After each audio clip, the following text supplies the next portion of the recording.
baru sekitar 2015 saya mulai gitu kan.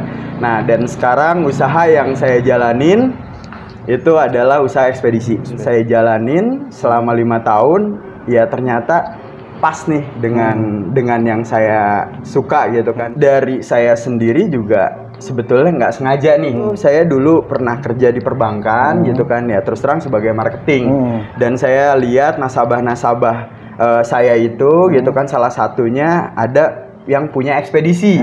Kalau di sistem JNE itu free pick up, jadi paket dijemput di rumah. Sekarang ini orang-orang kan kebanyakan terbatas ya untuk yang namanya ruang gerak gitu kan. Nah, kita nih sebagai jembatannya mereka sebetulnya ekspedisi itu. Dan emang rezeki itu kalau saya lihat gitu kan, itu bukan dari masalah apa yang emang kita udah pernah kerjakan. Yang belum pernah kita kerjakan, kalau kita kerjakan tekun, rajin gitu kan, konsisten, itu pasti bakalan jadi rezeki kita. Sebenarnya kita emang perlu yang namanya modal percaya dulu bahwa apa yang mau kita jalanin ini bisa berhasil. Saya recent bareng sama istri saya langsung ngejalanin berdua sama istri, udah ngejalanin berdua aja. Ya emang itu ternyata butuh sikap ternyata. Kisah sedihnya itu emang kita benar-benar kita mau nggak mau harus konsisten gitu kan dalam ngejalaninnya. Kisah sedihnya itu gini, sampai-sampai istri saya itu gitu kan 3 bulan kita jalan gitu kan,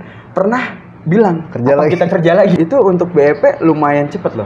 Kita nggak perlu banyak modal, yang penting disetujui aja sama JNE gitu kan, tinggal kita jalanin, BEP emang ngikutin. Saya yakin nggak nyampe setahun juga pasti BEP kok, yakin itu saya gitu kan.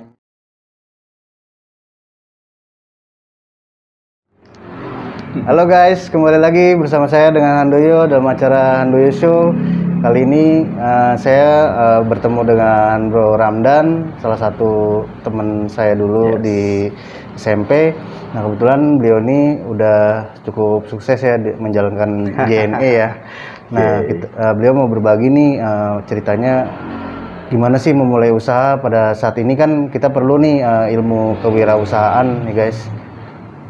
Langsung saja guys dengan Bro Ramdan. Terima kasih nih Bro Ramdan. Nah, boleh diinfo nih Bro Ramdan, gimana sih dulu mulai usaha JNE-nya? Kan sekarang nih memang lagi ini juga ya, booming juga ya usaha JNE ini.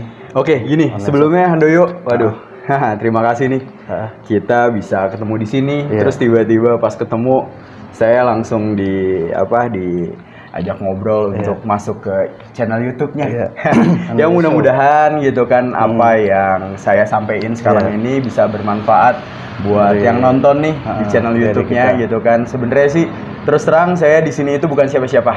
Saya cuman kerabatnya Handoyo gitu kan. Nah, sekarang diminta untuk sharing ya gitu kan terkait usaha. Ya saya juga usaha masih belum lama-lama banget gitu kan, baru sekitar 2015 saya mulai gitu kan. Nah, dan sekarang usaha yang saya jalanin itu adalah usaha ekspedisi. Iya. Nah, tapi sebelumnya sorry nih, saya perkenalkan diri dulu nggak apa-apa ya. Perkenalin, nama saya Ahmad Ramdan Sadikin. Nah, dan saya sekarang untuk usaha JNE gitu kan. Nah, itu di wilayah Tangerang Selatan, daerah Bintaro. Nah, dan sekarang diundang sama Handoyo ini gitu kan, mau sharing untuk usaha yang emang saya jalanin. Nah, dan usaha JNE itu gitu kan, ini kalau saya itu adalah usaha franchise. Jadi saya beli franchise JNE gitu kan, dan saya diarahkan untuk mengembangkan nama JNE. Nah, JNE itu adalah perusahaan ekspedisi yang bergeraknya di bidang pengantaran paket atau kurir gitu kan. Nah, dan saya jalanin selama 5 tahun, ya ternyata pas nih dengan yang saya suka gitu kan. Jadi alhamdulillah bisa bertahan sampai sekarang. Nah, itu dulu memulainya tuh gimana sih, kesulitannya apa gitu? Dan karyawan kan saya lihat sekarang banyak nih, ada 5 karyawan, dan itu kan lumayan cukup banyak ya pengeluarannya. Dan sedangkan apa sekarang ini ya lagi booming atau gimana sih untuk pemasukannya atau gimana? Gini, kita coba buat ngobrolin history dulu gitu kan. Sebetulnya sih dari saya sendiri juga sebetulnya nggak sengaja nih untuk yang namanya di bisnis ekspedisi ini gitu kan. Awalnya saya juga belum pernah yang namanya kirim-kirim paket sebetulnya, terus terang ya gitu kan. Nah, dan pada saat saya kecemplung di JNE ini gitu kan, karena biografinya saya itu, saya dulu pernah kerja di perbankan gitu kan ya, terus terang sebagai marketing. Dan saya lihat nasabah-nasabah saya itu gitu kan, salah satunya ada yang punya ekspedisi. Nah, dan saya lihat gitu kan, dulu ekspedisi itu emang nggak begitu banyak dikenal sama orang. Itu sekitar tahun 2010, 2015 ekspedisi nggak banyak dikenal orang karena belum banyak untuk yang namanya toko online. Nah, betul. Jadi dulu konvensional aja, kiriman paket taunya ke kantor pos atau ke tiki gitu kan. Nah, dan nasabah saya gitu kan membuka peluang bahwa ini bisnis ekspedisi ini bagus. Bagus. Nah, dan pada saat saya coba buat lihat gitu kan, saya pelajari, oh ternyata cara kerjanya juga nggak terlalu sulit gitu kan. Nah, dan pada saat saya udah lihat bagus potensi ke depannya gitu kan, saya coba buat yang namanya cari tahu lagi gimana sih cara buka gitu kan. Saya banyak ngobrol nih sama nasabah yang emang udah ngejalanin ekspedisi itu. Nah, ternyata cara bukanya itu sebetulnya cukup mudah. Yang penting apa? Di wilayah situ belum ada ekspedisi gitu kan. Jadi ada radius 2 kilo. Nah, kita coba buat nentuin dulu di situ. Nah, pas kita udah nentuin di situ, disetujui atau enggak di tempat situ. Nah, baru nanti kita baru bisa buka ekspedisi di situ. Nah, jadi itu secara nggak sengaja tuh waktu itu kita buka ekspedisi gitu kan. Nah, dan untuk cara kerjanya juga terus terang agak mudah juga. Karena apa? Kita tinggal nungguin paket datang gitu kan. Nah, jadi orang pas nganterin paket itu dia udah ngasih uang ke kita udah tinggal bagi hasil sama JNE-nya. Sistem kerjanya seperti itu. Nah, dan kalau untuk bisnis franchise ini gitu kan, terus terang untuk cara kerjanya itu gampang karena udah dikenal. Jadi orang udah tahu gitu kan, kita udah tinggal gampang aja nih untuk yang namanya buka di sini. Oh, tahu di situ ada JNE. Orang nanti pasti bakalan kalau mau kirim paket ke tempat kita. Sistemnya seperti itu kalau untuk JNE itu, ekspedisi ini. Tapi itu strateginya gimana sih kalau kan karyawan kan udah pasti biaya ya. Maksudnya kalau ada karyawan banyak kan pasti ada biaya tuh. Nah, itu strateginya supaya omsetnya masuk kan transaksinya kan nggak banyak gitu. Kadang banyak, kadang itu gimana tuh? Gini, sebetulnya sih kalau untuk di bisnis ekspedisi, kalau kita ngobrolin sekarang karyawan, kita sekarang udah ada 5 karyawan. Sebetulnya sih itu juga bertahap gitu. Bertahapnya itu gini. Kita terus terang pada saat baru pertama kali kita buka ekspedisi, yang ngejalanin itu saya berdua sama istri aja, gitu kan. Dan tanpa ada karyawan. Dan pada saat saya ngejalanin itu gitu kan, ternyata alhamdulillah progresnya tuh meningkat. Barulah kita butuh yang namanya karyawan untuk tenaga bantuan gitu kan. Nah, terus meningkat lagi, kita butuh lagi karyawan. Nah, prosesnya tuh seperti itu. Nah, dan pada saat sekarang misalnya kalau untuk karyawan sendiri gitu kan, kita itu emang untuk mereka, kita yang dibutuhin mereka itu adalah tenaga untuk pick up. Jadi kita ada yang namanya kalau di sistem JNE itu free pick up. Jadi paket dijemput di rumah. Jadi kita nggak perlu datang ke gerai kita gitu kan. Kita buat sistemnya itu kita setiap sore kita ambil paket ke rumah. Jadi si toko online biasanya udah nyiapin tuh paket di rumah. Kita nanti tinggal ambil, kita bawa ke agen kita gitu kan. Nanti baru kita proses input. Gitu. Jadi strateginya tuh jemput bola dengan toko online itu. Iya, jemput bola dengan toko online itu. Yang sekarang e-commerce banyak sih ya. Iya, betul. Emang di bisnis ekspedisi ini kita emang mau nggak mau harus ini sama ini e-commerce gitu kan. Iya. Nah, itu tapi kalau dalam saat kondisi pandemi sekarang itu omsetnya gimana? Ya gini. Khusus nggak beda? Sebetulnya sih alhamdulillah. Gitu justru kan malah naik karena orang kan nggak banyak ini kan. Iya, di bisnis ekspedisi ini gini, Handoyo gitu kan. Kita untuk di masa pandemi ini kita ngerasa bahwa untuk paket gitu kan, kiriman paket itu sebetulnya malah meningkat gitu kan dibanding masa-masa dulu ya biasa gitu kan. Karena apa? Sekarang ini orang-orang kan kebanyakan terbatas ya untuk yang namanya ruang gerak gitu kan. Nah kita nih sebagai jembatannya mereka sebetulnya ekspedisi itu. Pada saat kayak kemarin di bulan puasa itu kan masa-masa pandemi, orang nggak boleh pulang kampung gitu kan. Nah terus keluarga kan kebanyakan pada di kota gitu kan, keluarga juga di kampung juga. Nah mereka kan nggak bisa datang karena emang nggak dibolehin pulang kampung. Nah tapi kan pada saat keluarganya ini ya udah orangnya nggak usah datang ke kampung, barangnya aja gitu kan. Nah jadi mereka kirim barang lewat kita JNE, kita jembatannya, kita nyampe lah tuh barang ke kampung. Nah jadi kita emang pas kemarin itu di masa-masa pandemi, alhamdulillah untuk kiriman paket lumayan signifikan juga gitu kan. Artinya bisnis yang kalau saya bilang nggak terlalu berpengaruh signifikan sih di ekspedisi gitu kan. Berarti ini hanya satu cabang aja ya?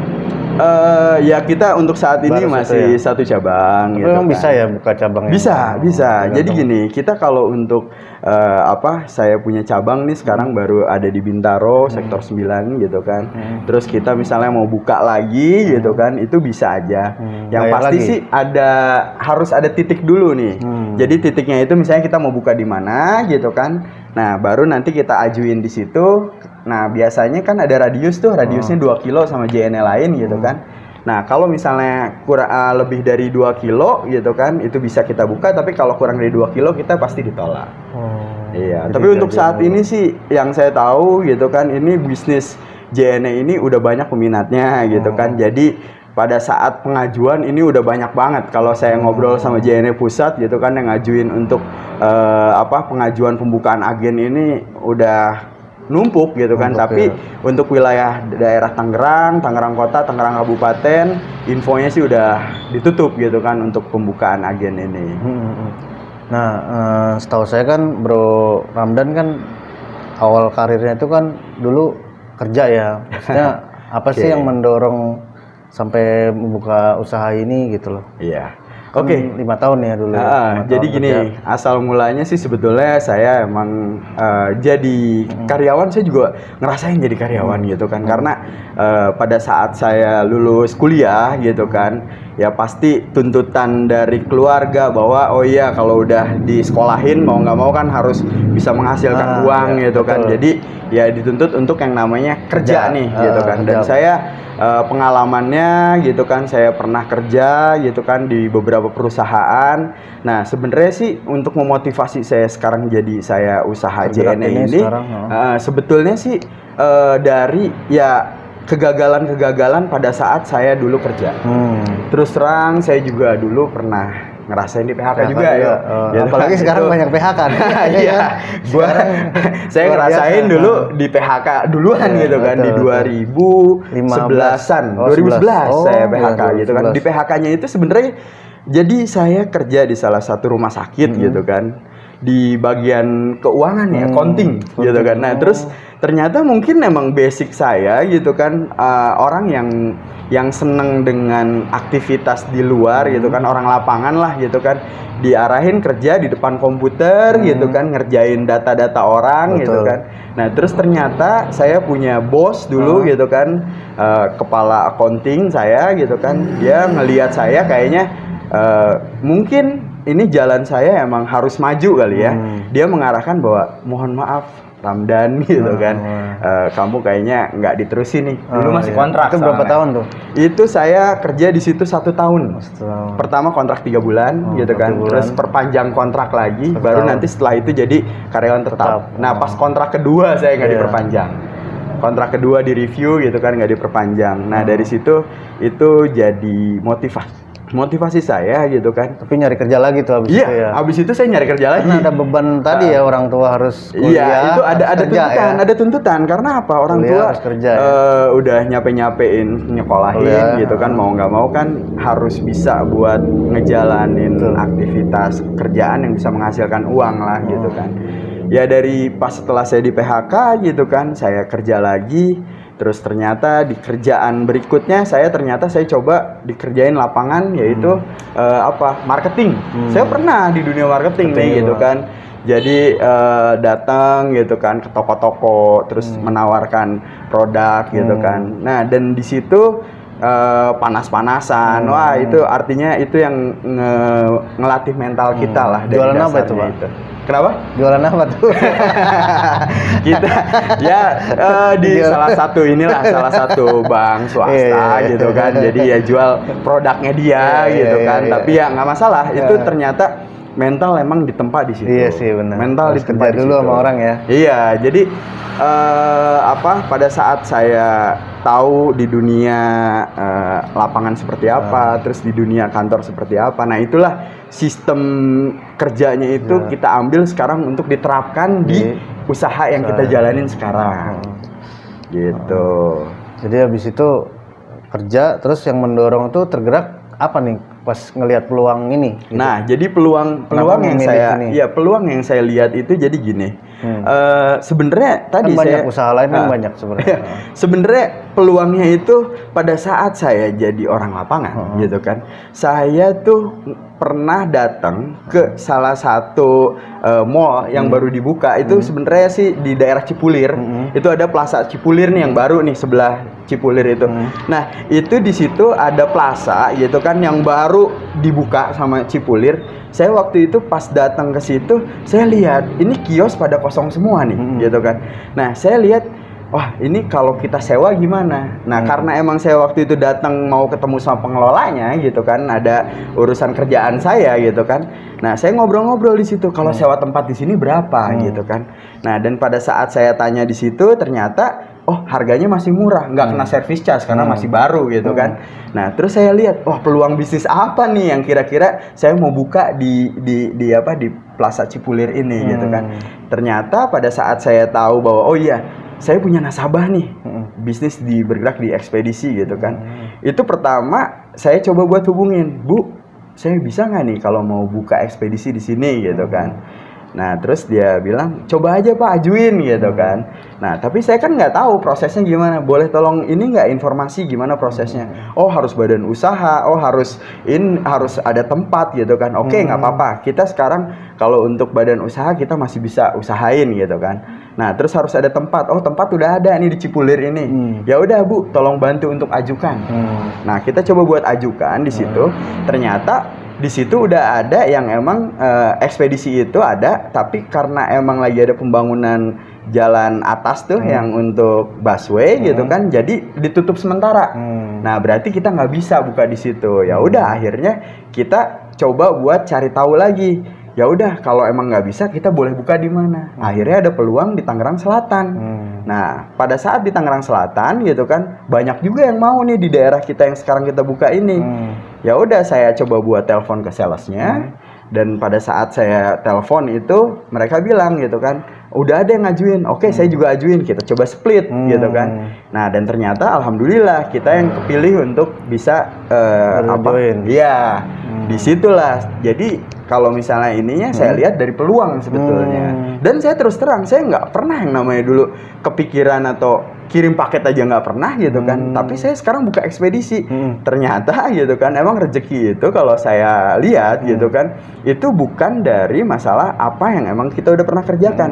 Yang belum pernah kita kerjakan, kalau kita kerjakan tekun, rajin gitu kan, konsisten, itu pasti bakalan jadi rezeki kita gitu. Itu sih sebenarnya yang saya lihat. Berarti pas daftar itu modal juga ya? Buat emang kalau untuk di semua bisnis semua pasti butuh modal Handoyo gitu kan. Jadi untuk yang namanya modal baru mulai itu berarti yang dibutuhkan apa? Modal juga ya. Tapi selain lihat peluang, selain lihat peluang gitu kan. Ya kalau modal sebenarnya kita emang perlu yang namanya modal percaya dulu bahwa apa yang mau kita jalanin bisa berhasil. Itu ya kuncinya sebetulnya. Itu kuncinya. Kalau untuk masalah modal untuk materi gitu kan, itu nanti bisa berjalan gitu kan kalau kita udah punya konsep. Artinya konsep ini kan bisa kita jual. Tapi pas waktu itu meyakinkan sendiri atau meyakinkan pasangan juga? Pas Ya udah pasti kita berdua udah kita diskusikan. Jadi saya ngejalanin bisnis ini, saya berdua sama istri saya gitu kan. Itu udah pembahasan yang cukup matang. Karena apa? Saya terus terang itu saya masih dalam kondisi saya kerja. Iya. Saya masih jadi karyawan gitu kan. Nah, Oh, tapi gitu. iya saya masih jadi karyawan pada saat itu. Saya bukan ujuk-ujuk saya tiba-tiba saya ini ya apa namanya jadi langsung saya usaha gitu kan. Saya Enggak pikir kayak karena gitu. nggak ada pilihan dari PHK, nggak ada pilihan nyari kerja susah, Oh, enggak, langsung usaha. itu Berarti ini masih kerja ya? Iya, masih dari kerja, kerja. ini jalan Iya. ternyata menghasilkan yang usaha atau gimana? menghasilkan yang usaha Oh. gitu kan. Karena gini, Handoyo Akhirnya gitu. resign gitu. Saya ini 2 kali di PHK sebenarnya gitu kan. Yang pertama tadi itu yang jadi bagian 2011, accounting. Yang kedua saya jadi marketing, nggak chip target, Iya. saya di Betul, terminate namanya betul, gitu kan. betul. Nah, dan dari situ sebenarnya oke itu di terminate oke. Nah, terus saya kerja lagi gitu kan. Dan pada saat saya kerja itu gitu kan, itu saya mengundurkan diri karena saya menganggap bahwa saya mau usaha sendiri. Karena gitu. Jadi usaha udah jalan tuh berapa lama? usaha belum jalan, saya baru mengajukan aja gitu kan, baru mengajukan. Iya, maksudnya. Saya ngajuin karena kan resign itu kan butuh proses. Betul, 1 bulan. Nggak bisa kita langsung resign terus kita langsung nggak kerja gitu kan. Jadi butuh proses gitu kan, 1 bulan dikasih waktu. Setelah 1 bulan usaha saya bangun karena ngebangun branding itu nggak cepet dan pengajuan itu juga nggak cepet Handoyo gitu kan. Jadi pengajuan franchise itu semuanya dilihat dari banyak aspek. Aspek yang dilihat itu yaitu tampilan agen gimana, udah standar atau belum, masalah branding gitu kan. Nah, terus nanti setelah udah oke, udah boleh berjalan gitu kan, kita baru dikasih sistem untuk ngejalanin tuh sistemnya si franchise itu gitu kan. Berarti jalanin langsung berdua tuh ya? Ya, ngejalanin saya berani Jadi ngambil sikap. tongkrongin tuh. Wah, iya, Tiap hari buka? Saya Apa ngikutin jadwal dari pusat? saya resign bareng sama istri saya. Oh gitu. Jadi dua-duanya resign gitu kan, yang emang biasa dapat pendapatan gitu kan. Saya ngejalanin bisnis dari nol, nggak tahu apa-apa gitu kan. Saya langsung ngejalanin berdua sama istri, udah ngejalanin berdua aja, jaga berdua gitu kan. Terus coba buat yang namanya ngebangun berdua gitu kan. Tapi ya emang itu ternyata butuh sikap ternyata. Betul. Jadi kita mau ngambil satu pilihan gitu kan untuk kehidupan masa depan kita perlu sikap yang harus bisa kita ambil, berani kita ngambil resiko, dan ternyata alhamdulillah hasilnya ngikutin. Betul. Gitu. Nah, ini ada kisah senang dan sedihnya nggak? Wah, ya kalau mau dibilang gini, dulu deh. ini buat semuanya nih gitu kan, yang emang kira-kira mau ngejalanin usaha atau logistik bisnis ini gitu kan. Kisah sedihnya itu emang kita benar-benar kita mau nggak mau harus konsisten gitu kan dalam ngejalaninnya. Dan pada saat kita misalnya sedihnya, ya saya dulu sama istri saya gitu kan, pada saat saya ngerasa 2 bulan 3 bulan gitu kan yang biasa kita dapat gaji. Betul. Terus ternyata kita ngebangun usaha baru itu nggak langsung gede. Untung ya, nggak langsung untung. Jadi kita tuh dulu paket itu gitu kan, itu paling cuman sehari itu bisa cuman 10 paket, 15 paket, 20 paket gitu kan. Sekarang kalau misalnya dihitung-hitung dengan paket segitu, itu sebetulnya jauh kemana-mana gitu kan. Kita nggak dapat apa-apa sebetulnya gitu kan. Padahal kita udah bangun sewa tempat, bangun branding gitu kan, bayar franchise gitu kan. Tapi ya kita ngejalaninnya konsisten gitu kan, itu ternyata kisah sedihnya itu bisa terlewatin gitu. Kisah sedihnya itu gini, sampai-sampai istri saya itu gitu kan 3 bulan kita jalan gitu kan, pernah bilang kita kerja lagi. Yang tadi yang ngomong sadis ya. Jadi saya bilang, wah berarti apa yang kita jalanin, apa yang kita bangun ini sia-sia dong kalau kita balik lagi ke sesuatu yang memang udah pasti gitu kan. Ternyata kita saya ngeyakinin, ayo kita jalanin aja terus gitu kan. Kita berdua aja dulu untuk yang namanya ngebangun ini. Ya emang ternyata rezeki ngikutin Handoyo gitu kan. Jadi pada saat kita mau putus asa gitu kan, kita ibaratnya udah berjalan gitu kan, ternyata udah mau finish nih gitu kan, ternyata di tengah jalan ada lobang, ada kerikil atau ada apa, kita bisa ngelewatin, kita nanti nyampe finish. Tapi kalau ternyata kita pas udah nemuin lobang, ternyata kita nggak mau nerusin gitu kan, iya nyerah, ya kita nggak bakalan bisa buat ngejalanin usaha ini. Sampai titik itu juga ya. Sampai titik itu kita sampai balik lagi ya. Iya, tapi karena gini Handoyo, kita belajar juga. Ternyata kita dulu pas jadi karyawan itu kita dilatih mental. Nah, dilatih mental itu untuk apa gitu kan? Pada saat kita nemuin kendala, kita harus punya solusi. Nah, dan pada saat saya waktu itu nemuin kendala, paket sedikit gitu kan. Terus gimana caranya biar banyak? Karena saya pernah belajar jadi marketing gitu kan, bekerja jadi marketing. Jadi saya coba buat atur strategi. Oh iya, ayo gimana nih jualannya biar banyak. Saya tiap pagi nih gitu. Bola yang tadi ya? Iya, tiap pagi. Tiap pagi saya tuh ngegulungin brosur gitu kan. Terus di situ saya ngeprint terima paket gitu kan, pick up paket, satu paket pun kami pick up. Nah, karena daerah kita deket sama Bintaro komplek gitu kan, saya masuk ke komplek gitu kan tiap pagi sebelum kita buka JNE gitu kan. Nah, terus kita lemparin brosur, lemparin brosur gitu kan. Nah, terus tapi alhamdulillah di brosur itu ada nomor telepon gitu kan, ada aja yang nelpon gitu kan, Pak bisa ambil paket gitu kan. Oh ya udah siap. Itu saking semangatnya. Satu paket saya ambil. Saya sendiri yang jalan gitu kan. Jadi kita nggak diem ya. Iya, karena ngebangun itu mau nggak mau kita emang harus berusaha sendiri dulu. Gitu. Kalau senangnya sih ya alhamdulillah gitu kan. Sekarang apa yang saya jalanin ini itu bisa tercukupi lah kehidupan. Itu udah termasuk senang. Berarti udah mulai balik modal atau gimana? Ya kalau untuk BEP sih terus terang gitu kan, kita di bisnis kayak gini gitu kan, itu untuk BEP lumayan cepet loh Handoyo. Ya? Karena apa gitu kan, kita dengan modal yang nggak, sebetulnya sih bisnis ekspedisi itu nggak terlalu mahal lah. Kalau mau dirinci gitu kan, nanti bisa lihat di link bawahnya kali ya.